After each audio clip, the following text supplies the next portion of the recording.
ہم کریں گے ہر مظلوم کی حمایت۔ السلام علیکم، میں ہوں حورین فاطمہ اور آپ دیکھ رہے ہیں حمایتی نیوز HD چینل۔ نظر ڈالتے ہیں آج کی اہم خبروں پر۔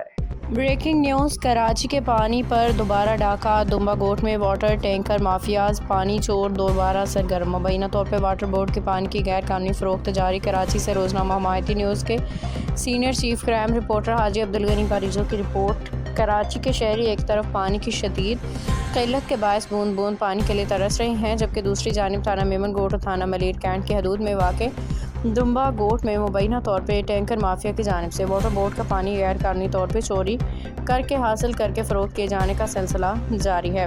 شہریوں کا کہنا ہے کہ مبینہ طور پر واٹر بورڈ کے بعض اہلکاروں کی ملی بھگت سے سرکاری پانی ٹینکروں میں بھر کر مختلف فیکٹریوں اور دیگر مقامات تک پہنچایا جا رہا ہے، جس کے باعث کراچی میں پانی کا بحران مزید سنگین ہوتا جا رہا ہے۔ اہل کراچی نے ڈی جی رینجر سندھ اور ڈی جی واٹر بورڈ اور متعلقہ اعلیٰ اداروں سے مطالبہ کیا ہے کہ اس معاملے کا فوری نوٹس لیں، کیونکہ کراچی کے عوام بوند بوند پانی کے لیے پریشان ہیں، جبکہ دمبا گوٹ میں مبینہ طور پر ٹینکر مافیا سرعام واٹر بورڈ کا پانی چوری کر کے بھاری مقدار میں ٹینکروں کے ذریعے مختلف فیکٹریوں تک پہنچا رہی ہے۔ شہریوں نے مطالبہ کیا ہے کہ مبینہ پانی چوری میں ملوث عناصر اور ان کے سہولت کاروں کے خلاف سخت قانونی کارروائی کی جائے، غیر قانونی پانی کی چوری کا سلسلہ فوری بند کیا جائے اور کراچی کے عوام کو ان کا بنیادی حق یعنی پانی بلا تعطل فراہم کیا جائے۔